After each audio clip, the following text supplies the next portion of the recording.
Сіз дәл қазір не көріп тұрсыз? Менің қолымдағы мына кішкентай камераның объективіне қараңызшы. Онда қазір адам сенгісіз сұмдық бейнеленуде. Биік құздың жиегінде пагон таққан қаншерлер менің ең жақын құрбымды ажалға итеріп жатыр. Оның соңғы шыңғырған дауысы әлі құлағымда. Бірақ секунд. Олар мені байқап қойды. Майордың суық көзқарасы тура маған, камераның линзасына қадалды. Ананы атып тастаңдар. Тірі кетпесін.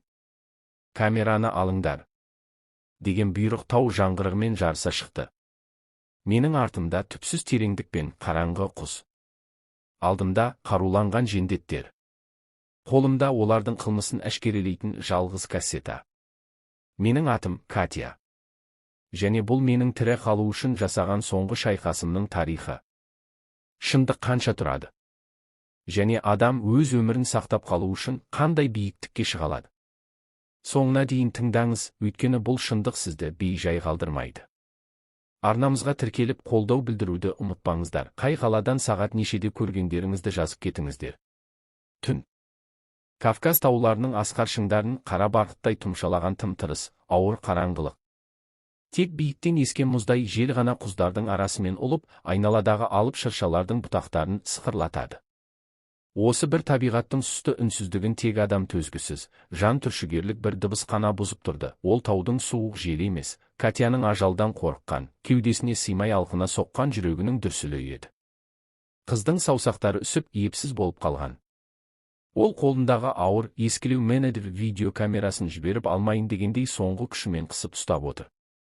Қолындағы аспаптың кішкентай экранынан шыққан солғын сәуле оның өңі кетіп, апақ болып қуарған жүзін ептеп қана жарықтандырады. Бірақ Катя өз жүзін көріп тұрған жоқ. Ол камераның объективі арқылы алда болып жатқан нағыз тозақтың куәсі болып отыр. Камераның кішкентай экранында түннің қараңғылығын тілген екі көліктің фараларының жарығы ойнақ шықты. Осы жарық шеңберінде екі ер адам үстерінде сұр түсті милиция формасы бар. Катяның ең жақын құрбысы Светаны жер бауырлатып сүйреп барады. Светаның жан дауысы шыға шыңғырғаны, өтінемін, тимеңіздерші деп жалбарынғаны тау жаңғырығымен араласып құлақ жарады. Бірақ анау екі құбыжықтың жүрегінде титтей де аяушылық нышаны жоқ.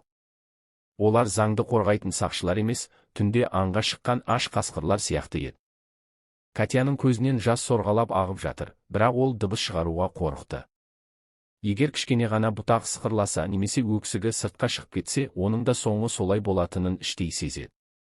Ол шыршаның қою көлеңкесіне тығылып, бәрін таспаға басып тұрды. Бұл тек видео емес, бұл ақиқаттың соңғы куәгері.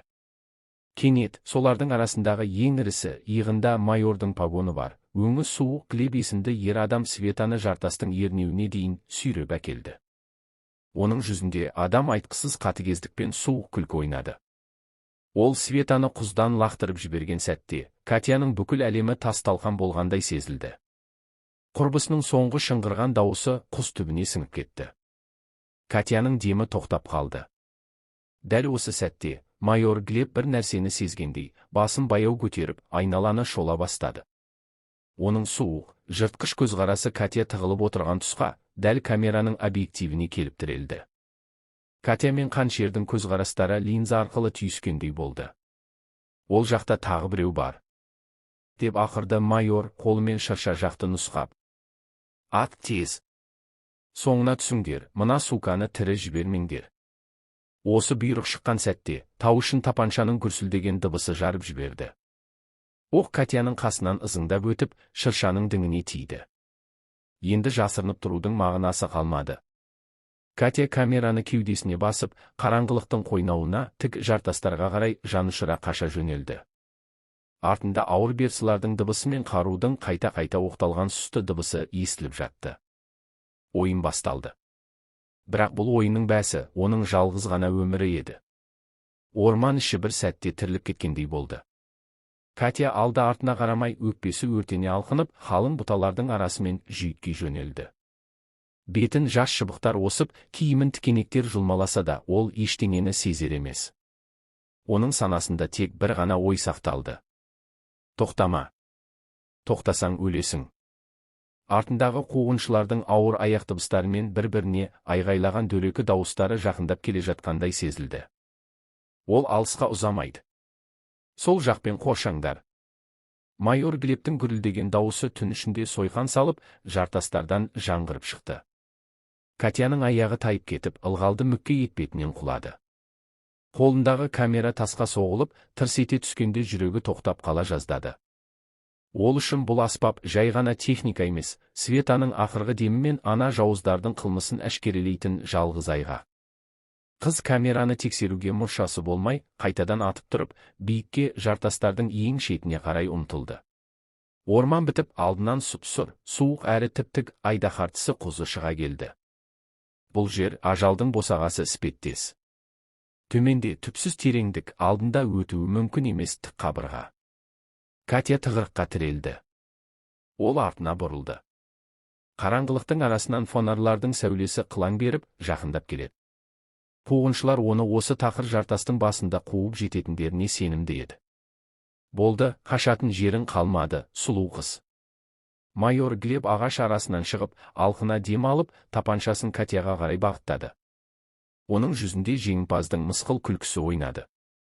Камераны берде, бәрін бейбіт шешейік. Катя құздың жиегіне тым жақын тұрды. Оның артында жүздеген метрлік бостық пен өлім ғана бар. Жел оның шаштарын жұлқылап, құздан итеріп жібермек болғандай күшейе түсті. Катя Глебтің көздеріне тік қарады. Ол бұл көздерден ешқандай бейбітшілікті көрген жоқ, тек куәгерді жоюға сусаған аштықты ғана көрді. Сендер оны өлтірдіңдер. Катяның дауысы дірілдеп шықса да, оның ішінде кенеттен пайда болған өршіл ашу сезілді. Света сендерге не істеп еді? Светаң тым көп білетін еді, ал сен одан да көп біліп қойдың. Глеб бір қадам алға басты. Видеоны бер, сонда бәлкім сенің өлімің жеңіл болар. Катяның қолы беліндегі альпинистік белдікке, обвязка түсті. Ол осы жерде, осы тауда Андрейден айырылғанда, өмірдің мәні қалмады деп ойлаушы еді. Бірақ дәл қазір, ажалмен бетпе-бет келгенде, бойында таудың өзіне тән асау күш оянғандай болды. Ол камераны сөмкесіне нығыздап салып, сыдырмасын тез жапты да күтпеген әрекет жасады. Ол құздан секірген жоқ. Ол жартастың тік қабырғасына жабыса кетті. Кәдімгі адам үшін өлім болып көрінетін тік жартас, кәсіби альпинист Катя үшін жалғыз құтқару жолы еді. Ол саусақтармен тастың жіңішке жарығын қарманды да, жоғарыға қарай лап қойды. Атыңдар! Тез атыңдар! Глебтің ақырған дауысымен мылтықтың дүрсілі қатар шықты. Оқтар Катяның басынан бірнеше сантиметр жерде тасты ұрып ұшқын шығарды. Бірақ ол тоқтамады. Қараңғылық пен биіктік енді оның жалғыз одақтасы. Катя таудың құшағына еніп, ажалдың азуынан сытылып бара жатты. Бірақ ол біледі. Бұл тек басы ғана. Қуғын әлі аяқталған жоқ. Жартастың суық тасы Катяның саусақ ұштарын қарып барады. Әрбір қимылы ажалмен арпалысқа толы. Ол жоғарыға, айдаһартысының ең қия беткейіне қарай өрмелеп бара жатып, төменнен естілген былапыт сөздермен Глебтің ызалы айғайын анық естіді. Майордың тапаншасынан шыққан кезекті оқ Катяның дәл қасынан тасты ұрып, бетіне ұсақ қиыршықтар шашырап кетті. Қыз көзін тас қылып жұмып, бір сәт тынысын ішіне тартты. Оның өмірі қазір тек саусақтарының күшімен ескі бәтеңкесінің тасқа жабысу қабілетіне ғана байланып тұр. Қайда кетті? Фонарды жоғары жаққа бағыттаңдар. Глебтің дауысы бұрынғыдан да жақын шықты. Ол жартастың етегінде тұрып, жарықпен құздың бетін тінтіп жатыр. Жарық сәулесі Катяның аяғынан бірнеше метр төменде ойнақшып барып, кенет жоғары өрледі. Катя жартастың табиғи қуысына барынша тығылып, тынысын шығармай қалды. Оның жүрегі кеудесін тесіп шығардай соғады. Дәл осы сәтте оның ойына Андрей келді. Осыдан тура бір жыл бұрын ол да осылай таумен бетпе-бет келген еді. Бірақ ол кезде бәрі басқаша болатын. Олар бақытты еді, мақсаттары биікті бағындыру болатын. Ал қазір Катя тек тірі қалу үшін, Светаның ақырғы айғайы үшін күресіп жатыр. Қорықпа, Катя. Тас сенің досың. Ол сені сатпайды деп өзіне өзі сыбырлады ол. Оның дауысы желдің гуіліне жұтылып кетті. Қыз қолын жоғары созып, тағы бір сенімдірек жарықшақты тапты. Ол денсін көтеріп, келесі сатыға өтпек болғанда, аяқ астындағы тас мүжіліп, төмен қарай гүрс етіп құлап кетті. Үнсіздікті бұзған бұл дыбыс қуғыншыларға «Міне, мен мұндамын» деген белгідей естілді. «Әне! Жоғарыда!» деп айғайлады Глебтің сыбайластарының бірі. Фонардың өткір сәулесі Катяның бетіне тікелей түсті. Ол көзін сығырайтып, биікке қарай ұмтылды. Енді жасырынудың мәні жоқ. Ол ашық шайқасқа шықты. Төменнен тағы да оқ жауды. Оқтар жартасқа тиіп, ұшқын шашыратады, бірақ Катя тоқтамады. Ол өз денесінің мүмкіндігінен асып түсетін бір керемет күшті сезінді. Бұл, кекпен тірі қалуға деген құштарлықтың күші еді. Ол жартастың шағын ернеуіне, карниз, шығып, сәл тыныс алды. Төменге қарағанда майор Глеб пен оның адамдарының кішкентай құмырсқалардай болып қалғанын көрді. Бірақ Глеб берілмек емес. Ол тапаншасын қалтасына салып, өзі де жартасқа өрмелей бастады. Ол кәсіби альпинист болмаса да, ашуға мінген, күші тасыған ересек еркек еді. Оның мақсаты біреу-ақ, мына қызды ұстап, қолындағы кассетаны тартып алу, және оны мәңгілікке үнсіз қалдыру. Катя сөмкесін иығына нығыздап киіп, жоғарыға ай нұрымен шағылысқан шыңның ұшына көз тастады. Ол жерде Айдаһар тісінің ең қауіпті асуы тұр. Егер ол сол жерге жетіп үлгерсе, оны ешкім таба алмайды. Бірақ Глеб артынан өкшелеп келеді. Түннің ортасында, адам аяғы баспайтын биіктікте екі адамның бірі жауыз, бірі жазықсыз куәгер, өлім мен өмір арасындағы жарысы басталды. Катяның саусақтарынан қан тамып тұрса да, ол алға ұмтылды. Тау оны қабылдады ма, әлде ажалын күтіп тұр ма, оны тек алдағы минуттар көрсетеді. Түн ортасы ауған шақ. Ай сәулесі Айдаһар тісінің өткір қырларын күміс түске бояп, айналаны сұсты да тылсым кейіпке енгізген. Катя жартастың тік қабырғасында еріксіз тоқтап қалды. Оның өкпесі ауа жетпей сырылдап, тамағына ащы тер дәмі келді. Әрбір тынысы таудың суық ауасымен қауышқанда кішкентай бу болып шығып, дереу жоғалып жатыр. Ол төменге көз тастаудан қорықты, бірақ Глебтің ауыр тынысы мен тасқа соғылған етігінің дыбысы оның тым жақын қалғанын аңғартты. Сен бәрібір қашып құтыла алмайсың. Глебтің дауысы жартас арасындағы қуыстардан жаңғырып, құлақ түбінен шыққандай естілді. Мына тау сенің қабірің болады, Катя. Кассетаны бер де, өзіңді қинама. Катя жауап бермеді. Ол сөйлеуге күшін жұмсағысы келмеді. Оның саусақтары жартастың жіңішке жиегіне жабысып, дененің бүкіл салмағын ұстап тұр. Кенет ол өзі тұрған жерден жоғарыда, шамамен 5-6 метр биіктікте Андрейдің қаза тапқан жері тағдыршешті сұр ернеудің басталғанын байқады. Осыдан 1 жыл бұрын дәл осы жерде Андрейдің сақтандыру арқаны үзіліп, ол түпсіз тереңдікке сіңіп кеткен еді. Катяның жүрегі қысылып, көзіне жас іркілді, бірақ ол бұл әлсіздікке бой алдырмады. Қайта сол жерге жету керек деген бір беткей қасарысу пайда болды. Ол соңғы күшін жинап, келесі жарықшаққа қолын созды. Бірақ дәл осы сәтте оның аяғының астындағы тасы үгітіліп, қыз тепе-теңдігін жоғалтып алды. Бір қолымен ғана жартасқа ілініп, денесі бостықта қалбалақтап қалды. Төмендегі Глеб мұны көріп, мысқылдай күліп жіберді. Әне, көрдің бе? Тау сені қаламайды.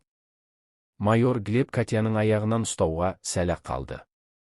Оның саусақтары Катяның бәтеңкесінің өкшесіне тиіп кетті. Қыз жанұшыра екінші қолымен жоғарыдағы өткір тасты қарманды. Тас оның алақанын тіліп жіберді, жылы қан білегіне қарай сорғалады. Бірақ ол ауырсынуды сезбеді. Тек аман қалу түйсігі ғана жұмыс істеп тұрды. Ол Глебтің қолынан сытылып шығып, жоғарыға қарай 2-3 рет жылдам қозғалды. Глебтің ашуы шегіне жетті. Ол альпинист болмаса да, аңшылық түйсігі мен физикалық күшіне сеніп, Катяның артынан өрмелеп келе жатты. Оның әрбір қимылы ауыр, бірақ нық еді. Ол Катяны құрбандық сияқты бұрышқа қамап, соңғы соққыны беруге дайындалып келеді. Катя сұр ернеуге шығып үлгерді. Бұл жер кішігірім тегіс алаңқай сияқты еді. Ол осы жерде тоқтап, артына бұрылды. Глебтің басы жартастың шетінен көріне бастады. Оның көздерінде адамдық нышан қалмаған, тек жабайы аңның ызасы мен жеңіске деген құштарлық қана бар. Болды. Глеб алқынып, ернеудің шетіне қолын қойды. Енді қашатын жерің жоқ. Кассетаны бер. Катя сөмкесінен камераны шығарды. Оның қолы дірілдеп тұрса да, көзқарасы нық еді. Ол камераны Глебке қарата ұстады. Бұл кассетада сенің бүкіл өмірің, сенің қылмысың жазылған, деді Катя дауысы нық шығып. Сен Светаны өлтірдің, бірақ бұл видео сені де өлтіреді. Глеб мырс етіп күлді де, ернеуге толықтай шығу үшін серпілді. Бірақ ол бір нәрсені ескермеді. Катя тұрған жердің тасы тым мүжілгіш және тайғақ еді. Катя Глебтің жақындауын күтіп тұрды. Ол өзінің соңғы айласын іске асыруға дайындалды. Биіктіктегі бұл үнсіздік сұмдық бір жарылыстың алдындағы тыныштық сияқты еді. Төменде Андрейдің рухы кезген тереңдік, алдында қаншер жау. Катяның шешімі қандай болмақ? Оны тек келесі секундтар ғана шешеді. Сұр ернеудің үстінде уақыт тоқтап қалғандай болды. Төменнен соққан үрейлі жел Катяның жеңіл күртешесін жұлқылап, оны құзға қарай итермелейді. Майор Глеб жартастың ернеуіне екі қолымен жабысып, денсін жоғары сүйреді. Оның жүзіндегі термен шаң араласып, ай жарығында құбыжықтың кейпін бергендей. Ол Катяның небәрі 2-3 қадам жерде, құз жиегінде тапжылмай тұрғанын көріп, жеңіске жеткенін сезді.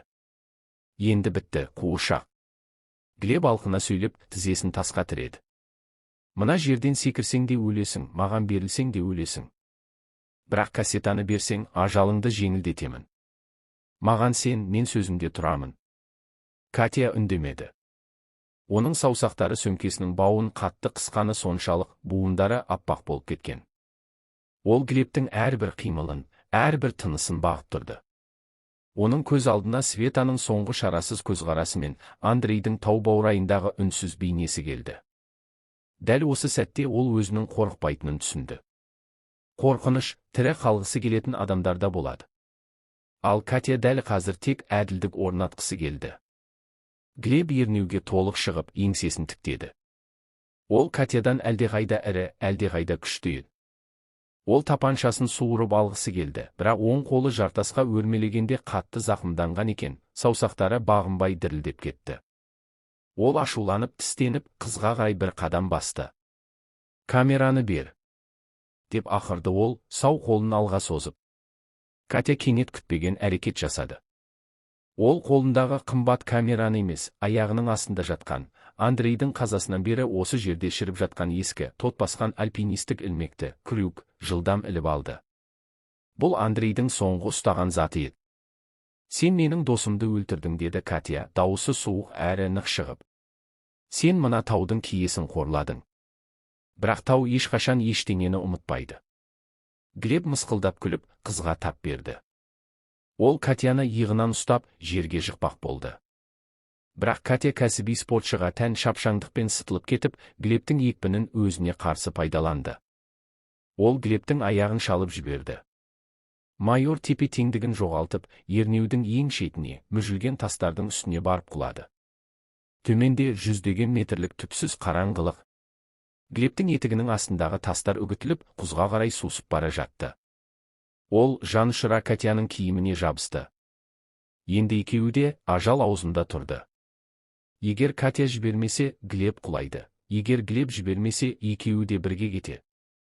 «Жіберме. Көмектес». Глебтің дауысынан енді айбынды майор емес, ажалдан қорыққан жабайы аңның қыңсылы естілді. Оның көздерінен өлімнің суық лебі көрінді. Катя оның көзіне тік қарап тұрып, Андрейдің ескілмеген Глебтің жабысып тұрған саусақтарының дәл қасына, жартастың жарығына бар күшімен соқты. Тас шытынап, Глеб ұстап тұрған тірек үзіліп кетті. Катя өзінің күртешесін соңғы сәтте жұлып алды. «Бұл Света үшін», деп сыбырлады Катя. Глебтің саусақтары тастан ажырап, ол үнсіз, тек ауа қармап, қараңғылыққа сіңіп бара жатты.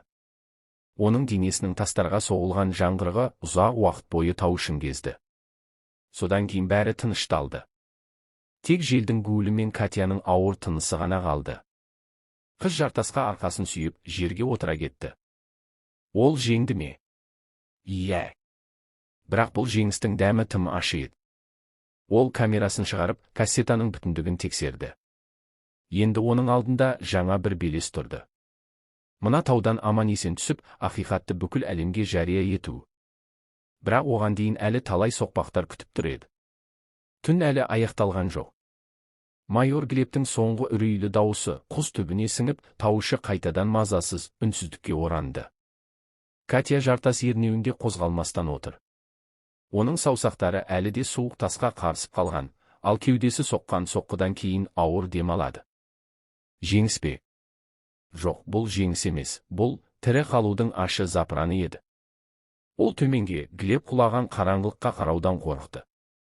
Онда тек өлім мен тастың суық табы ғана бар. Бірақ Катяның тыныштығы ұзаққа созылмады. Тау етегінен алыстан жылтылдаған фонар сәулелері қайтадан көріне бастады. Глебтің сыбайластары тағы екі қарулы жендет, өз басшыларының соңғы айғайын естіп, айдаһар тісінің түбіне жиналды. Олар Глебтің құлағанын әлі білмесе де, ол жақта бір сұмдықтың болғанын сезгендей. Олардың дауыстары желмен бірге жоғарыға жетіп жатты. Глеб! Майор! Жауап бер! Деп айғайлады біреуі. Катя дереу есін жиды. Ол Глебті жеңгенімен қауіп әлі сейілген жоқ. Егер аналар жоғарыға көтерілсе немесе айналып өтіп, жалғыз соқпақты жауып тастаса, Катя тығырыққа тіреледі. Ол орнынан тұрып, үстіндегі шаңды қақты. Тізесі дірілдеп тұрса да, бойындағы альпинистік түйсік оған алға басуды бұйырды. Ол жартастың келесі бетіне, соқыр асу деп аталатын ең қауіпті өткелге қарай жылжыды. Бұл өткел ені небәрі 30 сантиметрлік жіңішке соқпақ. Бір жағы тіп-тік жартас, екінші жағы шексіздік. Катя осы соқпақпен жүріп келе жатып, кенеттен алдынан Андрейдің бейнесін көргендей болды. Жоқ, бұл оның көлеңкесі, немесе шаршаған миының елесі емес еді. Бұл оның жадында мәңгілікке жатталып қалған Андрейдің соңғы сәттегі бейнесі. Андрей оған: «Қорықпа, Катя. Тасқа сен, өзіңе сен» деп сыбырлағандай. Қыз тоқтап көзін жұмды. Көзінен аққан ыстық жас бетіндегі қан мен шаңды жуып өтті. «Мен мұны істеймін, Андрей. Олар Светаны өлтірді, олар сенің сүйікті тауларыңды қанға бөктірді. Мен бұл кассетаны адамдарға жеткіземін» деп іштей серт берді ол. Дәл осы сәтте төменнен тағы бір оқ атылды. Оқ Катяның басынан жоғарыдағы тасты ұрып, басына ұсақ жарықшақтар шашырады. Жендеттер оны көріп қойды. Олар енді айып жатпайтыны анық. Енді олар үшін бұл жай ғана куәгер емес, өз бастықтарын өлтірген қауіпті қылмыскер болып көрінді. «Әне, ол анау қуыста. Фонарды өшірме!» деп ақырды төмендегілердің бірі. Катя соқыр асудың ең қиын тұсына жетті. Мұнда соқпақ мүлдем үзіліп, тек саусақ ілінетін кішкентай жарықтар ғана қалған. Ол камера салынған сөмкесін барынша қысып байлап, жартасқа жабысты. Ендігі қадам бостықтың үстімен секіру немесе өте қауіпті маятник әдісін қолдану. Оның арқаны жоқ, тек өз денесімен тасқана бар. Төмендегі фонарлардың сәулесі оның әрбір қимылын бағып тұрды. Олар Катяның қателік жасауын күтіп тұрған аш бөрілердей еді. Катя терең дем алды. Ол өзін таудың бір бөлшегі ретінде сезінді. Ол секірді. Бір сәтке ауада қалықтап, уақыттың қалай тоқтап қалғанын сезді. Төмендегі түпсіз тереңдік оны өзіне шақырғандай болды. Бірақ оның саусақтары қарсы беттегі тасқа мықтап жабысты. Тырнақтарының астынан қан шықса да, ол жібермеді. Катя қарсы бетке шығып, тастың артына жасырынды. Ол енді оларға көрінбейді. Бірақ алда түннің ең суық уақыты мен белгісіздік күтіп тұрды. Ол тауда жалғыз емес екенін біледі.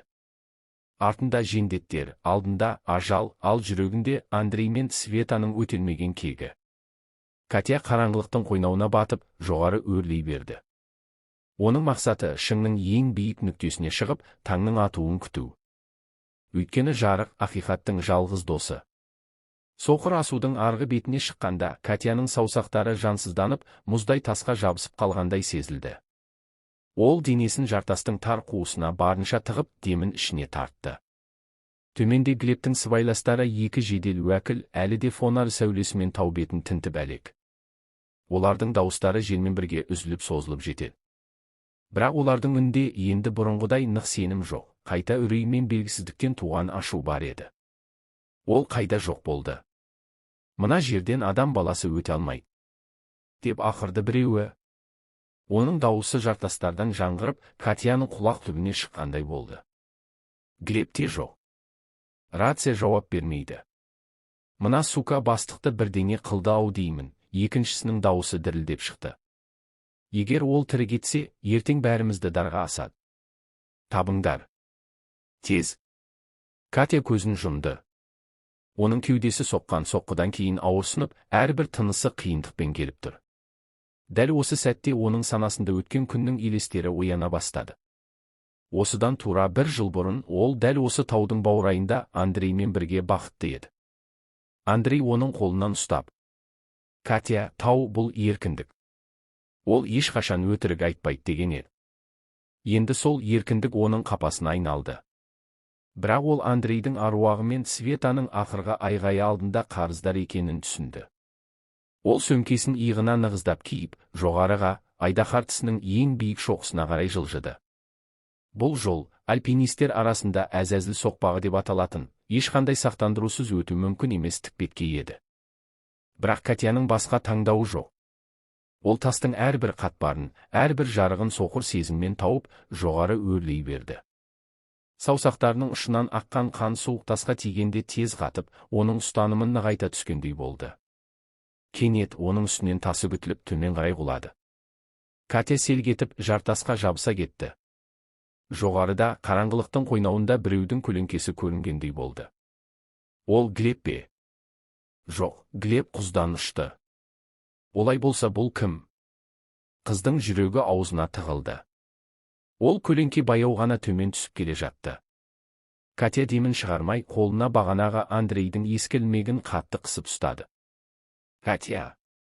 деп сыбырлағандай болды желдің гуілі. Қыз есінен адасқандай болды. Бұл Андрейдің дауысы еді. Ол көзін ашқанда алдында ешкім жоқ екенін көрді. Тек жартастың бетіндегі қауіпті жарық пен алдағы белгісіздік қана тұрды. Бұл оның шаршаған санасының ойыны ма, әлде таудың рухы оған белгі беріп тұр ма? Катя бойына жаңа бір күш енгенін сезді. Ол қорқынышты жеңді. Ол енді құрбан емес, ол кек алушы. Төмендегі фонарлардың жарығы алыстап, олар тауда айналып өтіп, жоғарғы соқпақтан Катяны тоспақ болғанын түсінді. Ендігі жарыс, уақытпен арпалыс. Кім шыңға бірінші жетеді? Кім ақиқаттың иесі болады? Катя тістеніп соңғы қадамдарын жасады. Оның алдында шыңның ұшы күміс түспен шағылысып тұрды. Таң атуға әлі бірнеше сағат бар, бірақ Катя үшін бұл сағаттар мәңгілікке тең еді. Ол камераны кеудесіне басып: «Мен жетемін, Андрей. Мен бәрін айтып беремін» деп сыбырлады. Түн ортасында, адам аяғы баспайтын биіктікте, жалғыз қыз бен қаншерлердің соңғы шайқасы енді басталды. Әзәзіл соқпағының орта тұсына келгенде, Катяның күші сарқыла бастағанын сезді.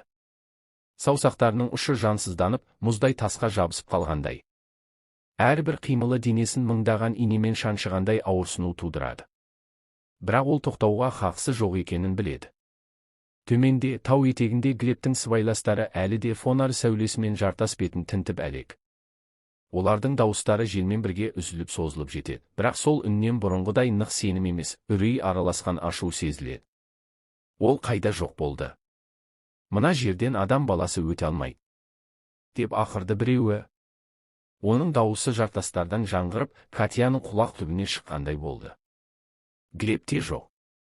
Рация жауап бермейді. Мына сука бастықты бірдеңе қылды-ау деймін, екіншісінің дауысы дірілдеп шықты. Егер ол тірі кетсе, ертең бәрімізді дарға асады. Табыңдар. Тез. Катя көзін жұмды. Оның кеудесі соққан соққыдан кейін ауырсынып, әрбір тынысы қиындықпен келіп тұр. Дәл осы сәтте оның санасында өткен күннің елестері ояна бастады. Осыдан тура 1 жыл бұрын ол дәл осы таудың баурайында Андреймен бірге бақытты еді. Андрей оның қолынан ұстап: «Катя, тау бұл еркіндік. Ол ешқашан өтірік айтпайды» деген еді.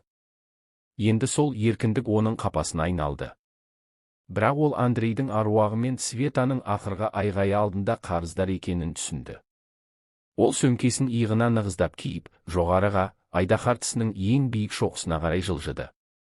Бұл жол, альпинистер арасында ешқандай сақтандырусыз өту мүмкін емес тікбетке еді.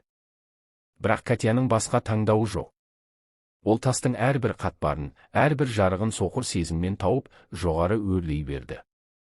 Саусақтарының ұшынан аққан қан суық тасқа тигенде тез қатып, оның ұстанымын нығайта түскендей болды. Кенет оның үстінен тасы күтіліп төмен қарай құлады. Катя селк етіп жартасқа жабыса кетті. Жоғарыда, қараңғылықтың қойнауында біреудің көлеңкесі көрінгендей болды. Ол Глеб пе? Жоқ, Глеб құздан ұшты. Олай болса бұл кім? Қыздың жүрегі аузына тығылды. Ол көлеңке баяу ғана төмен түсіп келе жатты. Катя демін шығармай, қолына бағанағы Андрейдің ескі ілмегін қатты қысып ұстады. Катя! Деп сыбырлағандай болды желдің гуілі. Қыз есінен адасқандай болды. Бұл Андрейдің дауысы еді. Ол көзін ашқанда алдында ешкім жоқ екенін көрді. Тек жартастың бетіндегі қауіпті жарық пен алдағы белгісіздік қана тұрды. Бұл оның шаршаған санасының ойыны ма, әлде таудың рухы оған белгі беріп тұр ма? Катя бойына жаңа бір күш енгенін сезді. Ол қорқынышты жеңді. Ол енді құрбан емес, ол кек алушы. Төмендегі фонарлардың жарығы алыстап, олар тауды айналып өтіп, жоғарғы соқпақтан Катяны тоспақ болғанын түсінді. Ендігі жарыс, уақыт пен арпалыс. Кім шыңға бірінші жетеді? Кім ақиқаттың иесі болады? Катя тістеніп соңғы қадамдарын жасады. Оның алдында шыңның ұшы күміс түспен шағылысып тұрды. Таң атуға әлі бірнеше сағат бар, бірақ Катя үшін бұл сағаттар мәңгілікке тең еді. Ол камераны кеудесіне басып: «Мен жетемін, Андрей. Мен бәрін айтып беремін» деп сыбырлады. Түн ортасында, адам аяғы баспайтын биіктікте, жалғыз қыз бен қаншерлердің соңғы шайқасы енді басталды. Бірақ ол білмеген бір нәрсе бар еді. Айдаһар тісінің ең биік шыңында оны тек жаулары ғана емес, табиғаттың өз қатал сынағы күтіп тұрған болатын. Шыңның ұшына жақындаған сайын ауа райы күрт өзгерді. Кавказдың асау табиғаты өзінің ең қатал мінезін көрсетуге бекінгендей. Төмендегі орманды тербеткен жел биікте нағыз дауылға айналды. Мұздай суық ауа Катяның өкпесін қарып, бетін инемен шаншығандай ашты. Кенеттен аспанды қою сұр бұлттар торлап, таудың үстіне ауыр тұман орнады. Бұл альпинистер үшін ақ өлімнің хабаршысы еді. Көру қабілеті небәрі 2-3 метрге дейін қысқарды. Катя айдаһар тісінің ең биік нүктесіне шығуға аз қалғанда, оң жағынан біреудің ауыр тынысы мен тасқа соғылған темірдің дыбысын естіді. Ол дереу жартастың қуысына жабыса кетті. Тұманның арасынан 2 сұлба көрінді. Бұл Глебтің сыбайластары Сержан мен Вадим болатын. Олар таудың айналма жолымен келіп, Катяның жалғыз түсу соқпағын торуылдап тұр екен. «Вадим, сен анау ернеу жаққа бар. Ол осы жерден басқа ешқайда бара алмайды. Қолыңдағы мылтықты дайын ұста» деді Сержан дауысы дірілдеп. Ол да мына суық пен белгісіздіктен қорқып тұрған еді. Катя тығырыққа тірелді. Артында тік құс, алдында 2 қарулы қаншер, ал айналасында көз аштырмас тұман мен боран. Оның бойын бір сәт үмітсіздік биледі. Саусақтары мүлдем сезімталдығын жоғалтқан, ал денесі суықтан қалтырап, еркіне бағынбайды. Ол камерасын кеудесіне басып көзін жұмды. Осымен бәрі бітті ме? Андрей, мен саған жете алмадым ба? Деп ойлады ол шарасыздықпен. Бірақ дәл осы сәтте, оның жадында Андрейдің соңғы сабағы жаңғырды. Катя, егер тауда тұманға тап болсаң, көзің емес, түйсігіңе сен. Тау ол тірі ағза. Оның тынысын сезін. Қыз көзін ашып, айналасына басқаша қарады. Ол жауларының фонар сәулесі тұман ішінде қалай шашырап жатқанын бақылады. Осы жарық оған олардың нақты қай жерде тұрғанын көрсетіп берді. Катяның жоспары бір сәтте пісіп жетілді. Ол өзінің альпинистік балғасын алып, оны қарама-қарсы бағыттағы жартасқа бар күшімен лақтырып жіберді. Темірдің тасқа соғылған қатты дыбысы тұман ішінде жаңғырып кетті. «Әне! Ана жақта!» деп айғайлады Вадим мен Сержан бірдей. Олар дыбыс шыққан жаққа қарай оқ жаудыра бастады. Мылтықтан шыққан от тұманды тіліп өтіп, таудың тыныштығын бұзды. Осы сәтті пайдаланған Катя олардың тура қасынан көлеңкедей үнсіз өтіп кетті. Ол жартастың ең қиын, ешкім жүрмейтін тұсымен шыңның ұшына қарай өрмеледі. Оның қимылдары енді бұрынғыдан да шапшаң, бұрынғыдан да нық еді. Ол өлімді жеңген адамның ерекше күйін кешті. Ол шыңның ең биік нүктесіне, Айдаһар тісінің төбесіне шықты. Дәл осы сәтте керемет бір құбылыс болды. Жел бір сәтте басылып, тұман сейіле бастады. Бұлттардың арасынан толған ай көрініп, таудың басын күміс сәулеге бөледі. Катя биіктен төменге қарады. Ол жерде, тұманның астында қалған жаулары әлі де бір-бірімен айғайласып, босқа оқ атып жатыр еді. Катя терең тыныс алды. Оның алдында енді шегінер жол жоқ, тек алға, ақиқатқа баратын жол ғана қалды. Ол камерасын алып, айналаны суретке түсірді. Осы бір қатал түн оны шыңдап, нағыз күрескерге айналдырды. Бірақ ол білмеді, нағыз сынақ таудан түсу және қала ішіндегі жасырын жаулармен күрес әлі алда еді. Түннің соңғы сағаттары басталды. Шыңның басындағы жалғыз қыз ай жарығында аңызға айналған бейнедей асқақ тұрды. Айдаһар тісінің ең биік шыңында тұрып, Катя өзін әлемнің шетінде тұрғандай сезінді. Төменде тұман теңіздей толқып, жауыздық пен қылмыстың ізін жасырып жатқандай. Бірнеше минут бұрын ғана ажалмен бетпе-бет келген қыздың бойында енді қорқыныш емес, мұздай суық, өткір сенім пайда болды. Ол камерасын кеудесіне қаттырақ басты. Бұл кішкентай пластик қорапша оның өмірінен де қымбат қазына, Светаның ақталмаған қаны мен Андрейдің рухы алдындағы борышы еді.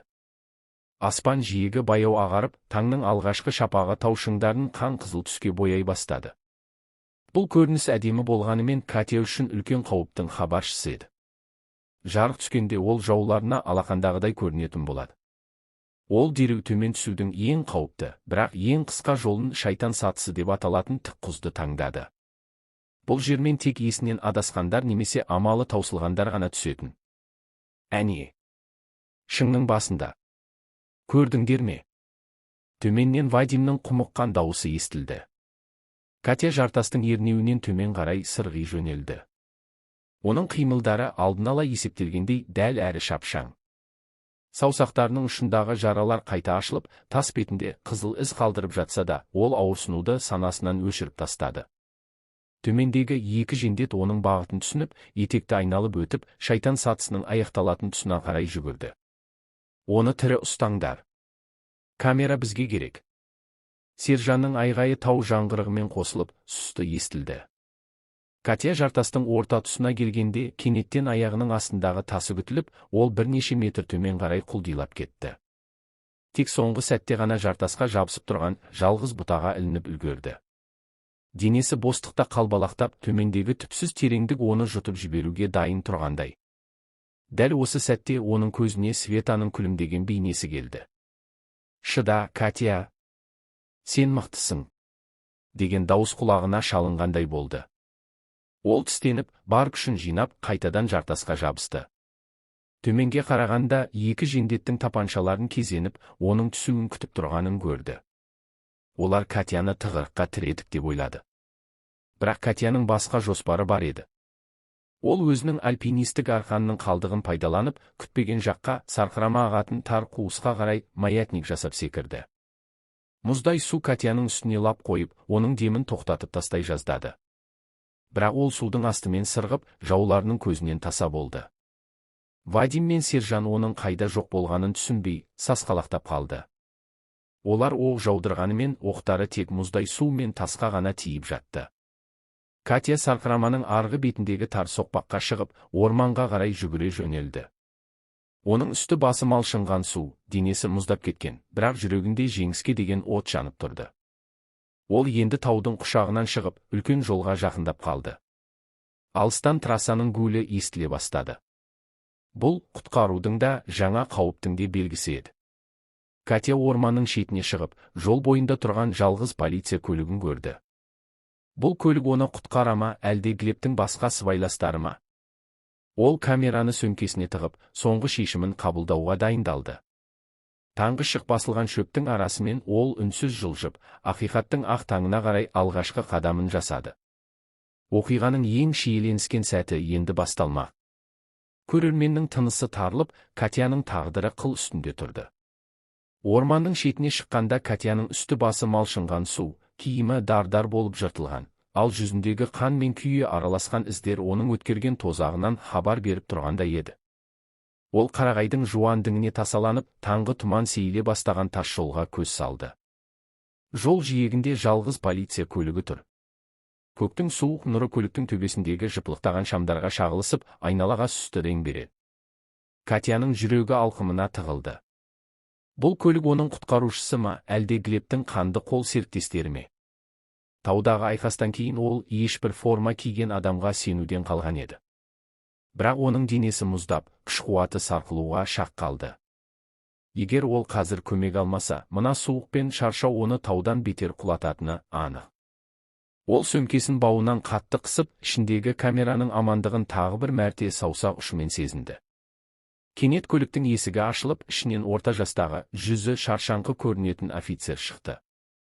Ол айналаға қарап темекі тұтатты да ауыр күрсінді. Оның қимылдарында Глебтің адамдарына тән жыртқыштықта, суықтықта байқалмайтын сияқты.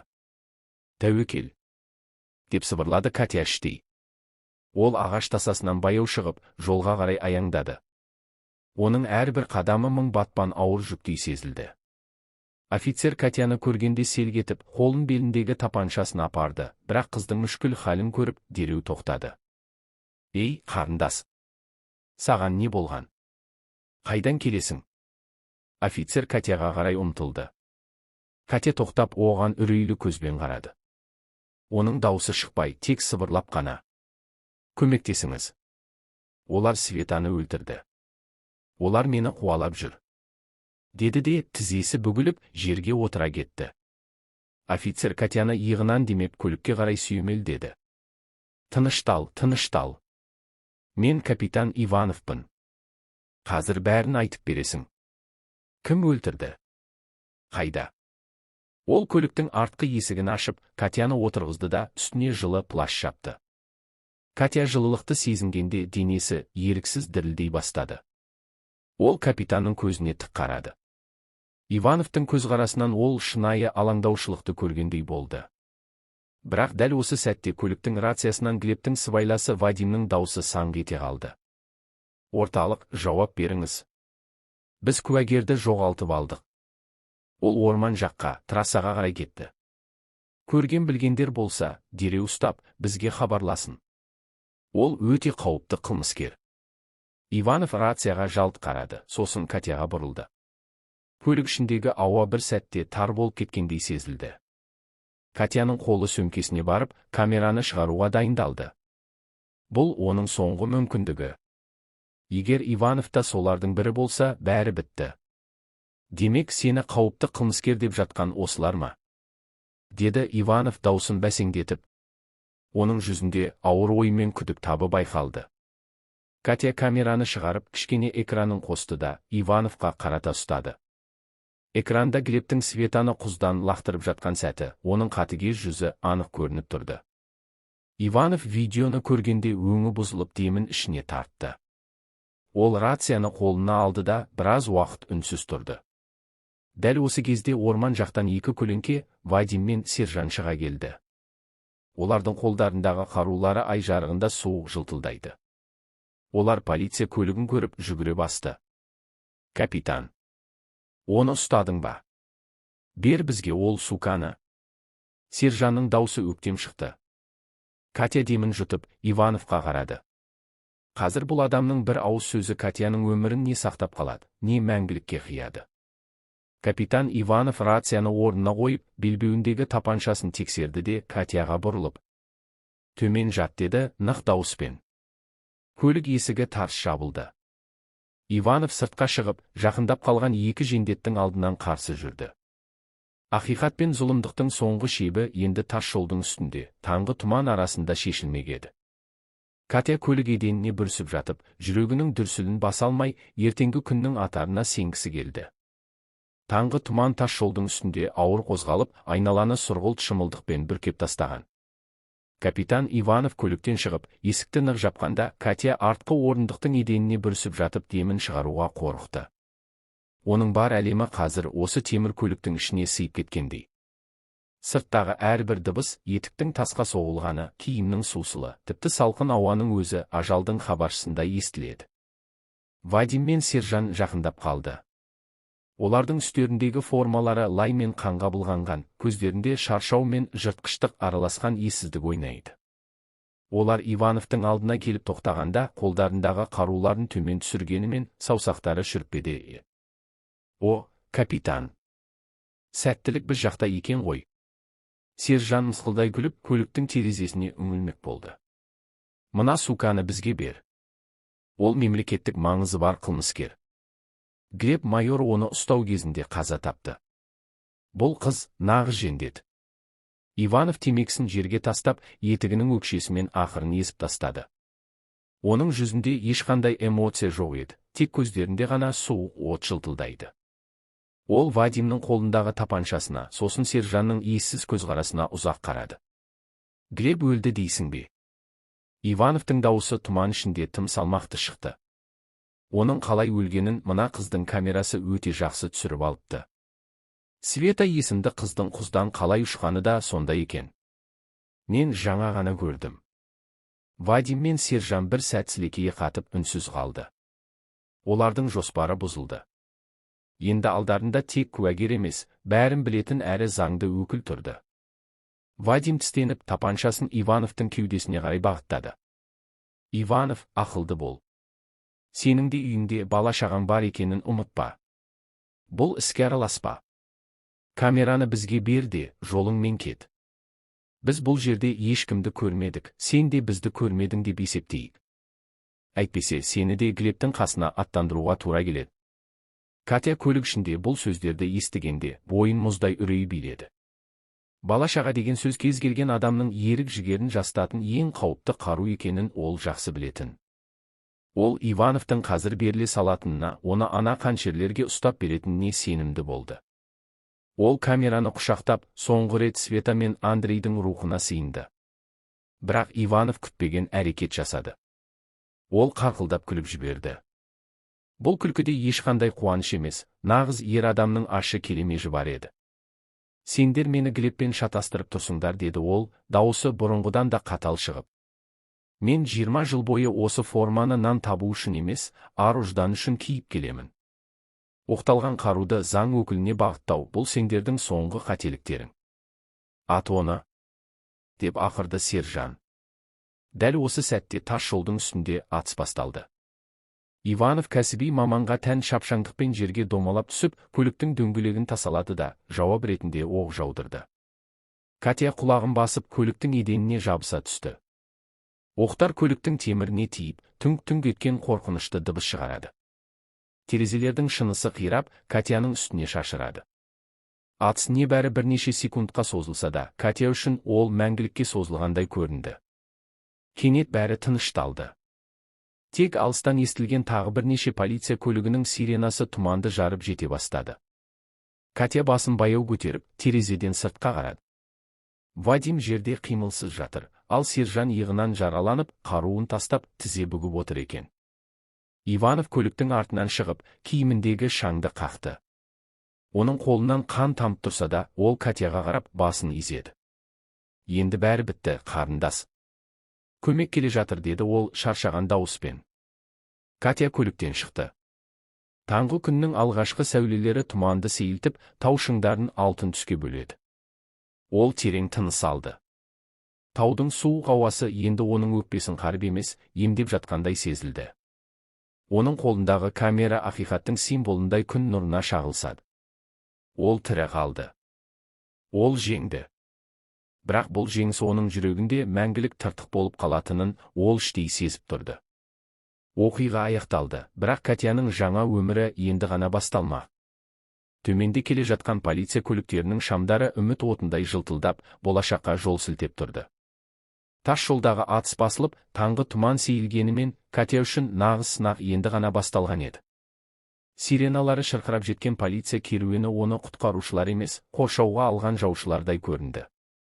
Капитан Ивановты жедел жәрдем көлігіне алып кетті, ал Катяны қолын қайырып, темір торлы көлікке тоғытты.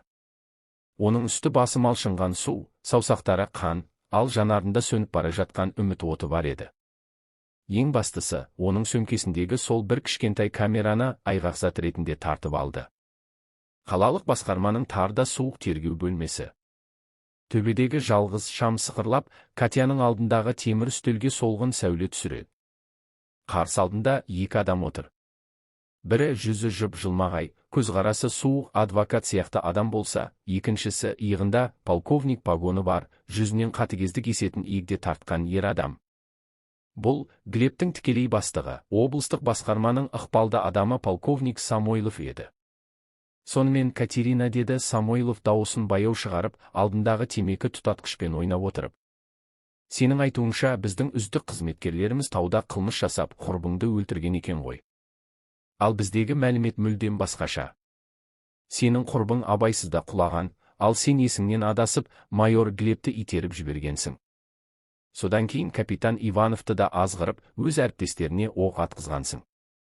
Катя естіген сөздеріне сенбей, селк ете түсті. Әділдік орнайды деп сенген үміті бір сәтте күл-талқан болды. Ол Самойловтың көзіне тік қарады. Менде видео бар. Камерада бәрі жазылған. Глебтің Светаны қалай itергені бәрі. Сіздер оны көрдіңіздер ме? Катяның даусы дірілдеп шықты. Самойлов мысқылдап күліп, үстелдің үстіне Катяның камерасын қойды. Ол камераны баяу ашып, ішіндегі кассетаны суырып алды да, Катяның көз алдында оны екіге бөліп, сындырып тастады. Содан кейін кассетаның ішіндегі үлдірді, пленканы қолымен жұлып, жерге шашып тастады. Қандай видео? Мына сынған ойыншықты айтасың ба? Өкінішке орай, камера таудағы жартасқа соғылғанда бүлінген екен. Ешқандай жазба жоқ. Енді сенің сөзіңе кім сенеді? Самойлов орнынан тұрып, Катяның бетіне жақын келді. Сен қылмыскерсің, Катя. Сен біздің жүйеге қарсы шықтың. Ал жүйе сен сияқтыларды есіп тастайды. Катяның өне бойы мұздап кетті. Ол жалғыз қалды. Иванов ауруханада, камера қираған, ал жауыздық салтанат құрып тұр. Бірақ дәл осы сәтте оның есіне таудағы Андрейдің бейнесі мен Светаның соңғы сәттегі күлкісі келді. Ол өзінің жеңілгенін мойындағысы келмеді. Оның санасында кенет бір ой жарқ ете қалды. Катя саусақтарының арасында қалған кішкентай жарықшақты сезді. Ол тауда кассетаны ауыстырып үлгерген еді. Иә, Глеб құлағаннан кейін ол негізгі жазбаны сөмкесінің жасырын қалтасына тығып, камераға бос кассетаны салып қойған болатын. Самойловтың мына жасағаны оның қылмысын растайтын соңғы дәлел болды. Сіз кассетаны сындырдыңыз ба? Деді Катя, енді оның даусынан қорқыныш емес, суық келемеж естілді. Бірақ сіз бір нәрсені білмепсіз. Ол кассета бос болатын. Нағыз видео менде емес, сенімді қолда. Самойловтың жүзі бір сәтте сұрланып кетті.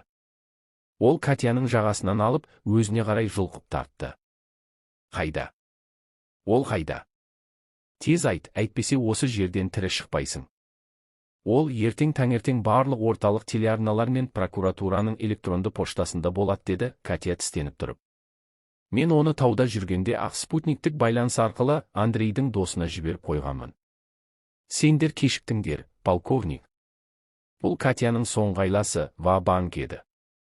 Шын мәнінде ол ештеңе жібермеген, кассета әлі де оның үстіндегі жыртық күртешесінің астарына тігілген жасырын қалтада болатын.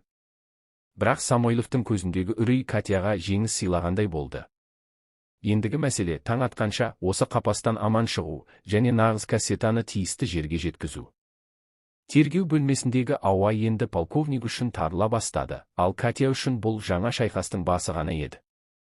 Көрермен Катяның бұл тәуекелі ақталама, әлде Самойлов оны сол жерде жоқ қылама деген сұрақпен тынысын жұтып отырды. Тергеу бөлмесіндегі ауа бір сәтте қоюланып, дем алу қиындап кеткендей болды. Самойловтың жүзі сұрланып, көзіндегі қатыгездік енді жабайы үреймен алмасқан. Ол Катяның жағасын жібере салып, үстелді жұдырығымен ұрып жіберді. Темір үстелдің гүрсілдеген дыбысы тар бөлменің қабырғаларынан жаңғырып, Катяның құлағын тұндырып тастады. Сен мені алдап тұрсың, деп ақырды полковник, даусы қарлығып шығып. Таудың басында ешқандай спутниктік байланыс жоқ. Ол жақтан ештеңе жіберу мүмкін емес. Сен тек уақыт ұтқың келеді. Катя ернін тістеп күлімсіреді. Бұл күлкіде жеңімпаздың емес, өлімге бас тіккен адамның суық келемежі бар еді. Ол Самойловтың әлсіз тұсын тапқанын түсінді. Әрине, Глеб сияқтылар үшін ол жақ тек өлім мекені болар. Бірақ Андрей екеуміз ол жаққа кәсіби құралдармен шығатынбыз. Спутниктік трекер мен автономды модем туралы естімеген бе едіңіз, полковник? Катяның дауысы нық, ешқандай дірілсіз шықты. Видео қазірдің өзінде Мәскеудегі серверлердің бірінде жатыр. Таңғы сағат 6-да ол автоматты түрде жарияланады. Егер мен сол уақытқа дейін байланысқа шықпасам, яғни тірі екенімді растамасам, бәрі бітеді. Самойлов бөлменің ішінде ары-бері жүре бастады. Оның маңдайынан суық тер сорғалап, саусақтары еріксіз дірілдеп кетті. Ол 20 жыл бойы құрған қылмыстық империясының бір кішкентай кассета үшін күл-талқан болатынын елестете алмады. Егер видео жарияланса, тек ол емес, оның артында тұрған жоғары лауазымды шенеуніктер де құрдымға кетеді. Есікті жап, деп бұйырды ол адвокат кейпіндегі серігіне. Бізге бұл қызды осы жерден жоғалту керек. Бірақ видеоны тоқтатудың жолын табуымыз қажет. Самойлов Катяның алдына қайта отырып, даусын барынша жұмсартуға тырысты. Бірақ оның көзіндегі жыртқыш аңның ұшқыны бәрін айтып тұр еді. Катя, тыңда. Біз екеуміз де саналы адамдармыз. Сенің құрбыңды қайтара алмаймыз, ол қайғылы жағдай. Андрей де. Оған менің қатысым жоқ. Егер сен маған сол файлдарды қалай жою керектігін айтсаң, мен саған бостандық беремін. Тіпті шетелге кетуіңе көмектесемін, ақша беремін. Сен жаңа өмір бастайсың. Ойлан, түрмеде шірігенше немесе кездейсоқ өліп кеткенше, бай қуатты өмір сүрген жақсы емес пе? Катя полковниктің бетіне тіке қарады. Оның көз алдына Светаның тау жиегіндегі соңғы шарасыз көзқарасы келді. Ақша. Бостандық. Ондай қанды ақшамен қалай өмір сүрмек? Менің бостандығым сіздің темір тордың артында отырғаныңыз, Самойлов, деді Катя суық қана. Светаның қаны менің қолымда емес, сіздің погоныңызда. Самойловтың шыдамы шегіне жетті. Ол үстелдегі ауыр графинді алып жерге ұрып қиратты. Ендеше, сенің таңдауың осы болсын. Біз сен емес, сол серверді табамыз. Ал сені қазір уақытша ұстау изоляторына емес, ерекше режимдегі камераға апарады. Ол жақтан ешкім тірі шықпаған. Катяны екі күзетші келіп, қолдарын қайырып алып кетті. Ол қараңғы дәлізбен жүріп бара жатып, күртешесінің астарына жасырылған кассетаны сезіп келе жатты. Оның өтірігі Самойловты біраз уақытқа тоқтатты, бірақ енді ол нағыз тозаққа бара жатқанын біледі. Күзетшілер оны жертөлеге түсетін темір есіктің алдына келді. Ол жерден сыз тартқан суық пен өлімнің иісі шығып тұр еді. Катя, іштей. Андрей, маған күш бер. Соңғы қадам қалдыды, деп сыбырлады. Темір есік саңқ етіп жабылды. Түрме дәлізіндегі жарық сөніп, Катя тас қараңғылықта жалғыз қалды. Бірақ бұл қараңғылық оны қорқытқан жоқ, өйткені ол тауда бұдан да сорақы қараңғылықты көрген болатын. Шайқастың ең қауіпті, ең соңғы кезеңі түрме ішіндегі тірі қалу және ақиқатты сыртқа шығару миссиясы басталды. Көрермен Катяның бұл қараңғы зынданнан қалай шығатынын білмей, іштей таңырқап қалды. Таң атуға небәрі 4 сағат қалды. Түрменің ең төменгі қабатындағы ерекше режимдегі камераның темір есігі саңқ етіп жабылып, сыртынан ауыр құлыптың бұралған суық дыбысы естілді. Катя тас қараңғылықтың қойнауында жалғыз қалды. Мұндағы ауасыз тартқан зең мен тоттың иісі қолқаны қабады. Жоғарыдағы кішкентай, торланған саңлаудан айдың солғын сәулесі әзер түсіп, дымқыл бетон қабырғаларды сұсты кейіпке бөлеп тұр. Катя қабырғаға сүйеніп, баяу жерге отырды. Оның денесі әлі де суықтан дірілдейді, бірақ санасы кез келген уақыттан да сергек еді. Ол күртешесінің астарына қол жүгіртіп, жасырын қалтадағы кассетаны сипап көрді. Ол аман. Нағыз ақиқат оның жүрегінің тұсында соғып тұрғандай сезілді. Самойловқа айтқан спутниктік байланыс туралы өтірігі оны біраз уақытқа ажалдан сақтап қалғанымен, полковниктің ашуы мен қулығы кез келген сәтте оны жоқ қылып жіберуге дайын екенін түсінді. Кенет көрші камерадан темірдің сықырлаған дыбысымен ауыр жөтел естілді. Катя селк етіп құлағын түріп қалды. Ей, қыз! Сені де Самойлов жіберді ме? Қарлыққан, әлсіз дауыс қараңғылықты тіліп өтті. Сіз кімсіз? Деді Катя сыбырлап. Мен де бір кездері ақиқатты іздегенмін. Капитан Марковпын. Глебтің қылмыстарын әшкерелеймін деп осы жерден бірақ шықтым. 3 ай болды күнді көрмегеніме. Саған кеңесім, егер қолыңда бірдеңе болса, оны тығып үлгер. Қазір Самойловтың жендеттері келеді. Олар сенің өтірігіңді тексеру үшін емес, сені сындыру үшін келеді. Катяның жүрегі атқақтап соқты. Демек, ол жалғыз емес екен. Бұл жүйенің құрбандары бұған дейін де болған. Ол орнынан атып тұрып, камераның ішін тінтіп, кассетаны тығатын жер іздей бастады. Бірақ бетон қабырғалар мен темір кереуеттен басқа ештеңе жоқ. Кенет оның көзі бұрыштағы ескі, жарылған су құбырына түсті. Дәл осы сәтте дәлізден ауыр аяқ дыбыстары естілді. Самойловтың ерекше тапсырмаларын орындайтын 2 ірі денелі күзетші жақындап келе жатты. Олардың қолындағы резеңке шоқпарлардың, дубинка дыбысы Катяның құлағына ажалдың хабарындай жетті. Катя кассетаны тез арада полиэтилен пакеттің қалдығына орап, құбырдың артындағы тар қуысқа нығыздап тығып үлгерді. Ол жерге қайта отырып, басын тізесіне қойып, әлсіз болып көрінуге тырысты. Есік ашылды. Ішке кірген күзетшілердің бірі Катяны шашынан жұлып көтерді. Ал, компьютерлік данышпан, айта ғой. Қай сервер? Қай пароль? Полковник күтіп отыр. Егер қазір айтсаң, Марков сияқты шірмейсің. Егер айтпасаң. Ол шоқпармен Катяның бүйірінен соғып жіберді. Катя ауырсынудан еңкейіп қалды, бірақ тістеніп үндемеді. Оның көз алдында таудағы Светаның бейнесі тұрды. Ол өзін тағы да сол жартаста тұрғандай сезінді. Мен ештеңе айтпаймын, деді Катя, аузынан аққан қанды сүртіп тастап. Таң атқанда бәрібір кеш болады. Сіздердің уақыттарыңыз бітті. Күзетшілер ашуға мініп, Катяны аяусыз соққыға жыға бастады. Бірақ Катя әрбір соққы сайын іштей санай берді. Тағы 1 минут өтті. Тағы 5 минут. Таңға аз қалды. Ол саналы түрде өз тәнін қинауға беріп, рухын сақтап қалғысы келді. Кенет, күзетшілердің бірінің рациясы сөйлеп кетті. Тоқтатыңдар. Полковник шақырып жатқан. Мәскеуден тексерушілер келіп қалды. Кім хабарлағаны белгісіз, бірақ ғимарат қоршауға алынуда. Күзетшілер бір-біріне қарап, абдырап қалды. Олар Катяны жерге тастап, дереу шығып кетті.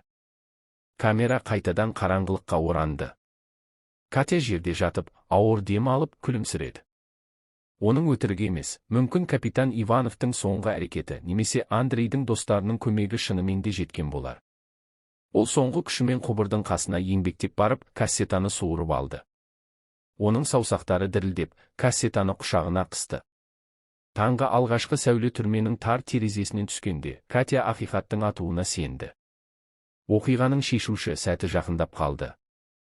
Енді оған тек осы зынданнан шығып, сыртта күтіп тұрған тексерушілердің шынымен кім екенін білу ғана қалды.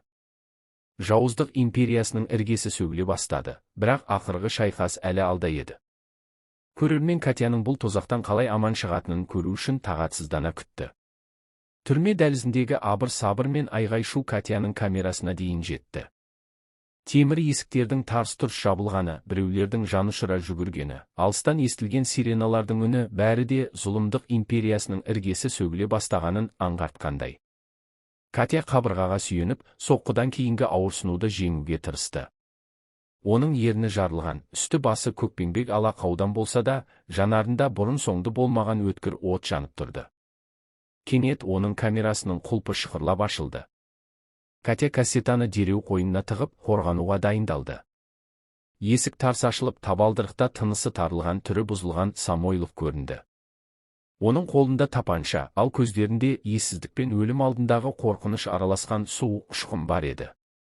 Ол енді айбынды полковник емес, тығырыққа тірелген егеу құйрыққа ұқсайтын. Тұр, деп ақырды ол, Катяға қаруын кезеп.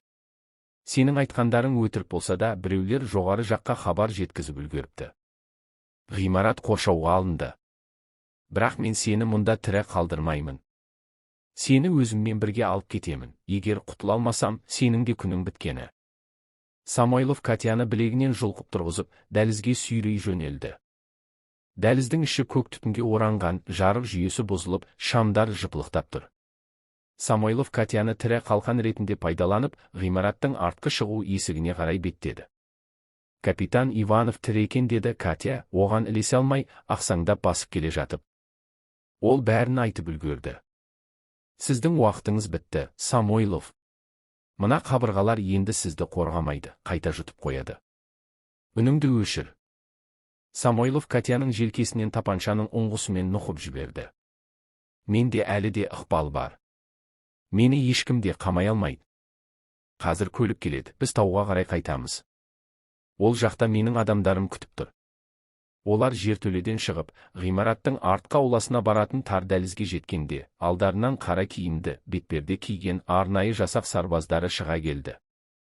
Қаруды таста, деген қатал дауыс жаңғырып шықты. Самойлов Катяның тамағынан қапсыра ұстап, тапаншаны оның самайына тіреді. Жақындасаңдар атамын. Көлікті дайындаңдар, әйтпесе мына қыздың миын шашып тастаймын. Арнайы жасақ мүшелері тоқтап қалды. Жағдай тым шиеленісті. Катя Самойловтың денесінің дірілдеп тұрғанын сезді. Ол полковниктің саусағы шүріппеде екенін, кез келген секундта атылуы мүмкін екенін білді. Бірақ ол қорыққан жоқ. Ол өзінің өліммен болса да, мына жауызды тоқтатуға дайын еді. Самойлов деді, Катя даусы нық шығып. Сен бәрібір қашып құтылмайсың. Сенің қолыңнан келетіні тек өлтіру. Бірақ мына кассета. Ол бәрібір жарыққа шығады. Ол менің жүрегімнің тұсында, Андрей мен Светаның жанында. Самойлов Катяның сөздерінен сескеніп, бір сәтке көзін жыпылықтатты. Дәл осы сәт Катяның күткен сәті еді. Ол альпинистік тәсілмен Самойловтың аяғын қатты басып, иығымен оны артқа қарай итеріп жіберді. Самойлов тепе-теңдігін жоғалтып, қабырғаға соғылғанда мергеннің оғы саңқ етіп шықты. Оқ Самойловтың қолын дәл көздеп, тапаншасы жерге ұшып кетті. Арнайы жасақ мүшелері лап қойып, полковникті жерге басып тастады. Катя қабырғаға сүйеніп, баяу жерге отырды. Оның кеудесі соғып, көзінен жас сорғалап ақты. Қарындас, сен амансың ба? Жасақ мүшелерінің бірі Катяның иығынан демеп көтерді. Оның даусы таныс еді. Бұл капитан Ивановтың сенімді серігі еді. Катя қойнынан кассетаны шығарып, оған ұстатты. Оны алыңыз. Бұл Света. Бұл Андрей. Бұл ақиқат, деді ол, әлсіз дауыспен. Оны ғимараттан сыртқа шығарғанда, таңғы күннің нұры Катяның бетіне түсті. Таза ауа, бостандық, жеңіс.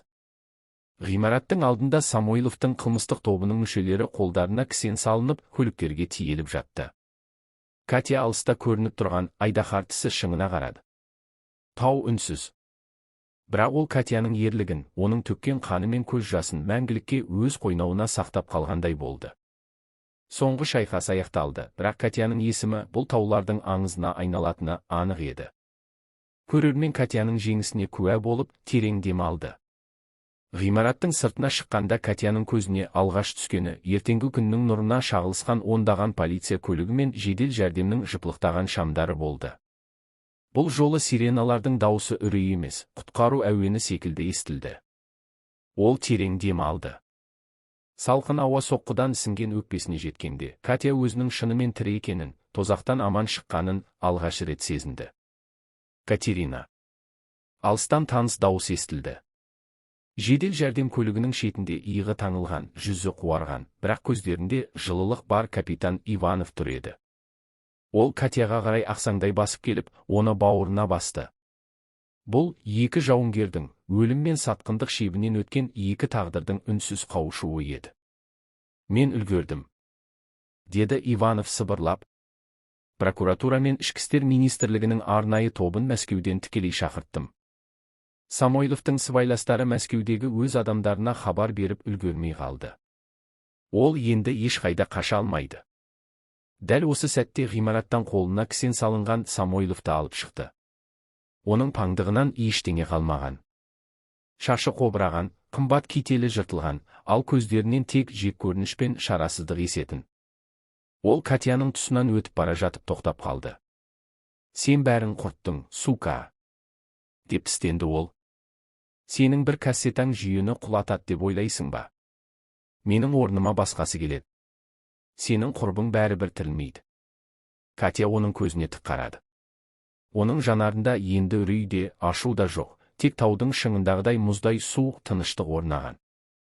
Света тірілмейді, бірақ оның рухы енді тыныш табады.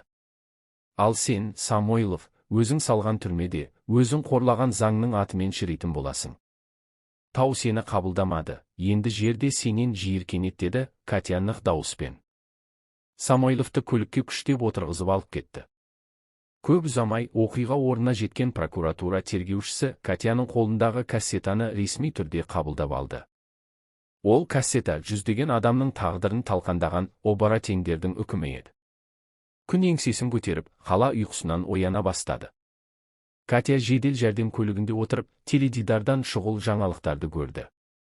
Диктордың дауысы бүкіл облыстық полиция басқармасындағы ірі жемқорлық пен қылмыстық топтың әшкереленгенін хабарлап жатыр еді. Экранда Светаның суреті шыққанда Катяның жүрегі езіліп кетті. Ол экранды сипап: «Біз жеңдік, Света. Кешір мені», деп сыбырлады. Оны ауруханаға алып бара жатқанда көлік айдаһартысы көрінетін жолмен өтті. Катя терезеден алыстағы биік шыңға ұзақ қарады. Ол жақта Андрейдің мазары, Светаның соңғы ізі қалды. Тау оған үлкен сабақ берді. Биіктік тек күштілерді ғана емес, шындық үшін жанын пида етуге дайын жандарды сүйеді екен. Бірақ Катя білді, бұл тек сот процестері мен тергеулердің басы ғана.